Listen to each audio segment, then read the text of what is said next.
Star మా నుంచి తాజాగా ఒక ప్రోమో విడుదలైంది. ఆ ప్రోమోని గాని మనం ఒకసారి చూసుకున్నట్లయితే బిగ్ బాస్ హౌస్‌లో ఓట్ అప్పీల్ చేసుకుంటూ నిఖిల్ అయితే చాలా ఎమోషనల్ అవుతూ రావడం జరిగింది. ఇంకా అసలు విషయానికి వస్తే బిగ్ బాస్ హౌస్‌లో ఓట్ అప్పీల్ చేసుకోవడానికి కేవలం ముగ్గురికి మాత్రమే అవకాశం ఉండడం జరుగుతుంది.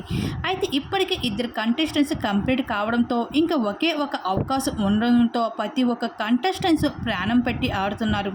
అయితే ఈరోజు పెట్టిన టాస్క్‌లో అయితే మరొకసారి నిఖిల్ తన సత్తా ఏమిటో చూపించుకొని విన్నర్ కావడంతో ఇంక ఓట్ అప్పీల్ చేసుకోవడం జరిగింది హౌస్లో నిఖిల్.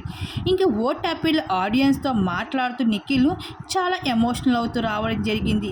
నన్ను ఇప్పటి వరకు సపోర్ట్ చేసిన ప్రతి ఒక్క ఆడియన్స్కి మీరు చూపించిన ప్రేమకి ధన్యవాదములు.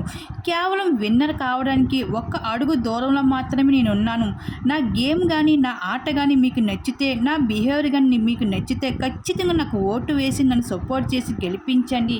నేను ఏమైనా తప్పు చేస్తే ఒకవేళ తెలుసో తెలియకో నన్ను క్షమించండి. అలాగే ఇంకా నేను గెలుపుకి ఒక అడుగు దూరంలో మాత్రమే ఉన్నాను. ఆ అడుగుకి మీ చెయ్యి అందిస్తే నేను ఇంకా ముందుకు వెళ్తాను. ఇక్కడ దాకా నాకు తీసుకొచ్చారు. ఇక్కడ దాకా నేను వచ్చానంటే అది మీ ప్రేమాభిమానాలు బట్టి నేను ఇక్కడ వరకు వచ్చాను. ఆ ప్రేమని ఇంకా ముందుకు తీసుకుని వెళ్తారని నేను మనస్ఫూర్తిగా ఆశిస్తున్నాను అంటూ ఆడియన్స్తో అయితే ఓటు అప్పీల్లోనే అయితే చెప్పుకుంటూ చాలా ఎమోషనల్ అయిపోయాడు నిఖిల్. ఈ విధంగా అయితే బిగ్ బాస్ హౌస్లో అయితే గెలుపుకి అయితే దగ్గరలో నిఖిల్ ఉన్నాడని చెప్పుకోవచ్చు. మరి గెలుపుకి దగ్గర నిఖిల్ ఉండడంతో గౌతమాన్ లేకపోతే నిఖిల్ వీళ్ళిద్దరిలో ఎవరు విన్నర్ అవుతారని మీకేమనిపిస్తుంది? మీ అభిప్రాయం తప్పకుండా కామెంట్స్ అక్కడ షేర్ చేసుకోండి.